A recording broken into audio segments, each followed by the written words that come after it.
wabarakatuh. Perkenalkan, nama saya Andi Nufita Awalia, Tambuk 0832021021 dari kelas C3 Ilmu Kesehatan.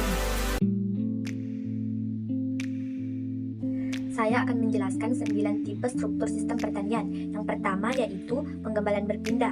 Penggembalan berpindah merupakan tipe penggembalan di mana ternak digiring secara periodik ke padang rumput. Ada 2 sistem penggembalan berpindah. Yang pertama, sistem transhumance. Sistem ini ditandai oleh imigrasi secara periodik kawasan hewan milik orang yang hidup menetap, umumnya berlokasi di daerah marginal dan tidak perlu memberi makan ternak dalam kandang pada musim dingin. Yang kedua yaitu sistem pastoral nomadis. Penggembalaan oleh kelompok sosial dengan hewan gembalanya melewati wilayah suku berupa padang rumput yang umumnya dimiliki atas dasar tradisi dan kekuasaan, bukan atas dasar hukum. Yang kedua yaitu perladangan berpindah. Perladangan berpindah ialah suatu jenis pertanian dengan lahan yang ditanami berpindah secara berkala, sehingga lahan yang telah dipanen sebelumnya dibiarkan berah dan menjadi hutan kembali. Di Indonesia, perladangan berpindah masih bisa ditemui di sebagian daerah Sulawesi, Kalimantan, Irian, dan sebagian Sumatera Kecil. Yang ketiga yaitu pertanian feodalistik.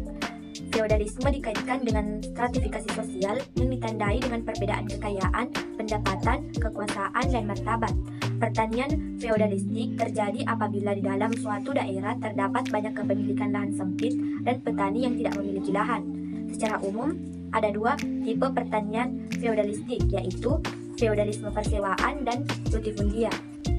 Yang keempat, feodalisme persewaan. Penggunaan lahan, pajak, atau kekuasaan ekonomi merupakan dasar bagi para pemilik lahan atau tuan tanah untuk menguasai petani dan mereka yang tidak memiliki lahan.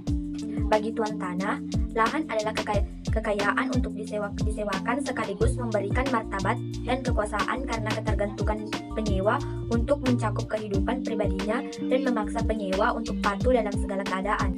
Yang kelima yaitu latifundia atau hacienda. Latifundia adalah pemilikan lahan yang luar biasa luasnya. Saat ini hanya terdapat di negara-negara Amerika Latin. Bentuknya yang paling banyak dijalankan adalah hacienda yang berasal dari undang-undang kolonial yang memperbolehkan berlangsungnya kerja paksa atau pemberian hadiah lahan bagi jasa kemiliteran. Hacienda adalah kesatuan sosial dan ekonomi yang sama dengan negara kecil, hidup secara swasembada dan memenuhi kebutuhan ekonomi sendiri, berada di bawah pelindung atau patron. Yang keenam yaitu pertanian keluarga. Dalam pertanian keluarga, hak milik dan hak pakai ada di tangan masing-masing keluarga. Pengelolaan dan pekerjaan dilakukan oleh keluarga yang memiliki lahan pertanian dan dengan demikian tidak terkait kepada kelompok sosial yang lebih besar. Ada korelasi antara besarnya pertanian dan kemampuan tenaga kerja. Keadilan ideal ialah apabila pertanian itu cukup besar bagi keluarga itu untuk melakukan semua pekerjaan sendiri dan dapat memenuhi segala kebutuhan. Yang ketujuh yaitu pertanian kapitalistik.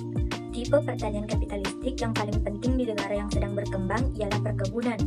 Sebuah perkebunan ialah sebuah pertanian yang berskala besar yang mengutamakan tanaman tahunan misalnya pohon, semak, atau perdu, seringkali sistem penanamannya satu jenis. Hasilnya biasanya diolah secara industri di pabrik pengelola perkebunan itu sendiri dan diarahkan untuk ekspor misalnya tebu, pisang, teh, cengkeh, kelapa sawit, dan sebagainya. Yang 8 yaitu pertanian sosialistik. Berdasarkan ideologi sosialistik, pemikiran pribadi atas lahan mengarah pada pemerataan. Pertanian sosialistik memiliki konsepsi bahwa pertanian kecil telah ditinggalkan oleh kemajuan teknik dan oleh karena itu harus digabungkan dengan unit-unit ekonomi yang besar. Tujuan jangka panjang dari hal tersebut adalah menghapuskan perbedaan antara pola kehidupan, industri, dan pertanian yang saat ini belum tercapai.